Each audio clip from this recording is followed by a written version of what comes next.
নমস্কার বন্ধুরা, আশা করি সবাই ভালো আছেন। আমি বডি পার্টস চেনানোর কাজ দেওয়া শুরু করেছি। একটা প্র্যাকটিক্যাল সেশনও করে দিয়েছি। নিশ্চয়ই আপনারা দেখেছেন, অবশ্যই দেখছেন। তো আজকেও আমি 3টে বডি পার্টস দিচ্ছি: কান, পা, ঠোঁট। কান চেনানোর জন্য বাচ্চার কানে হাত দিন, বাচ্চার হাত দিয়ে কানটা ধরান, ধরিয়ে বলুন কান। বারবার সেটা বলুন, অন্তত 3বার বলবেন, তারপর একটু ব্রেক দেবেন, তারপর আবার বলবেন। আয়নার সামনে দাঁড় করিয়ে দেখান। দেখবেন বাচ্চা যখন শিখে গেল তখন পুতুলের কান কোনটা, পুতুলের কান জিজ্ঞেস করুন। কানের ছবি দেখিয়ে বোঝান এটা কান, কানের ছবি দেখান। যিনি শেখাচ্ছেন তার কান কোনটা বাচ্চাকে জিজ্ঞেস করুন। পরিবারের কেউ সম্ভব হলে জিজ্ঞেস করুন তার কান কোনটা। বাচ্চা যখন কান শিখে গেল, বাচ্চাকে চেনান পা। পা চেনানোর জন্য বাচ্চাকে একটা প্লেন সারফেসে পা লম্বা করে বসান। সেটা বিছানা হতে পারে, ফ্লোরও হতে পারে, মাটিও হতে পারে। পাটা লম্বা করে বসিয়ে বাচ্চার দুটো হাত ওর পায়ের ওপর রেখে বলুন পা। পা চিনুক, কয়েকবার বলুন। একইভাবে পুতুলকে আনুন। পুতুলকে যদি পা লম্বা করিয়ে পুতুলকে বসানো যায় ভালো, যদি পুতুলকে না বসানো যায়, যদি দাঁড় করিয়ে রেখেও জিজ্ঞেস করুন পুতুলের পা কোনটা। পুতুলের পাকে চেনান।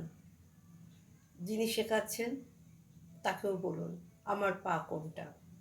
পরিবারে যারা আছে তাদেরও। শেষ হয়ে গেল। এবার চেনাবেন ঠোঁট। ঠোঁটটা একটু সেন্সিটিভ, ফলে খুব সেন্সিটিভ জায়গা। তো আপনি আঙুল দিয়ে ঠোঁটে একটা সেন্সেশন দিন, বলুন এটা তোমার ঠোঁট। বাচ্চা শিখে যাবে। তারপরে পুতুলের ঠোঁট জিজ্ঞেস করুন। পরিবারের মানুষদের তো আছেই, আয়নার সামনে দাঁড় করিয়ে জিজ্ঞেস করুন যে তোমার ঠোঁট কোনটা। কারণ বাচ্চা নিজের বডি পার্টস, কারণ ঠোঁট বাচ্চা নিজে দেখতে পাচ্ছে না। ও পা দেখতে পারবে কিন্তু ঠোঁটটা ও দেখতে পাচ্ছে না, কানও দেখতে পাচ্ছে না। তো সুতরাং বাচ্চাকে আয়নার সামনে দাঁড় করিয়ে জিজ্ঞেস করুন। যখন একটি বডি পার্টস বাচ্চা সম্পূর্ণভাবে চিনে যাবে, বুঝে যাবে, তখনই আরেকটা শেখাবেন। এবং ছবিও যখন চেনাবেন, একটি একটি করে ছবি দেখাবেন। যখন দেখবেন বাচ্চার ছবি একদম সুন্দরভাবে বুঝে গেল, তখন দুটো ছবি আনুন। দুটো ছবি দিয়ে একটি প্রশ্ন করুন। সেটা কান আর পা হতে পারে, ঠোঁট আর পা হতে পারে। জিজ্ঞেস করুন এখানে পায়ের ছবি কোনটা, এটা ঠোঁটের ছবি কোনটা। যখন দেখবেন দুটি ছবি খুব ভালো করে বুঝে গেছে, 3টি বডি পার্টস খুব ভালো করে বুঝে গেছে, তখন 3টে ছবি আনুন। 3টে ছবি দিয়েও ঘুরিয়ে ফিরিয়ে জিজ্ঞেস করুন যে পা কোনটা, ঠোঁট কোনটা, কান কোনটা। এভাবে ঘুরিয়ে ঘুরিয়ে জিজ্ঞেস করুন, একটু উল্টো পাল্টা করে জিজ্ঞেস করুন।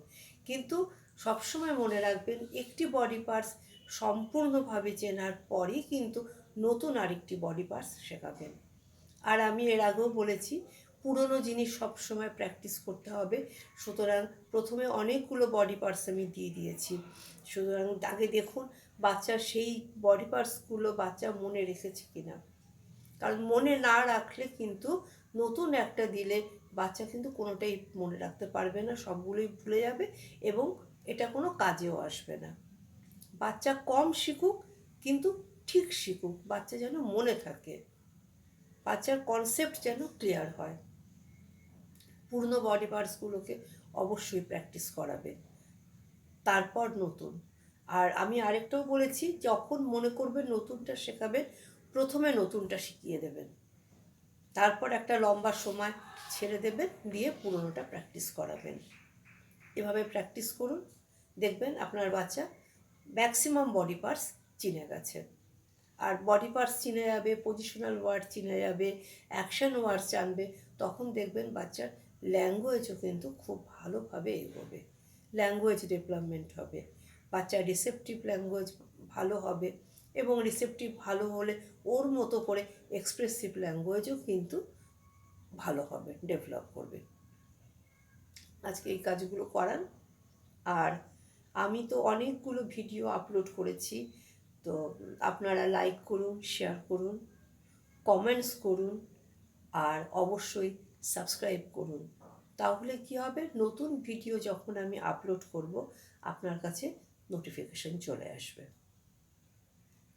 কাজ করুন নিয়মিত, বাচ্চার উন্নতি অবশ্যই হবে। ঠিক আছে বন্ধু, আজকে এ পর্যন্ত। ওকে, টাটা, বাই।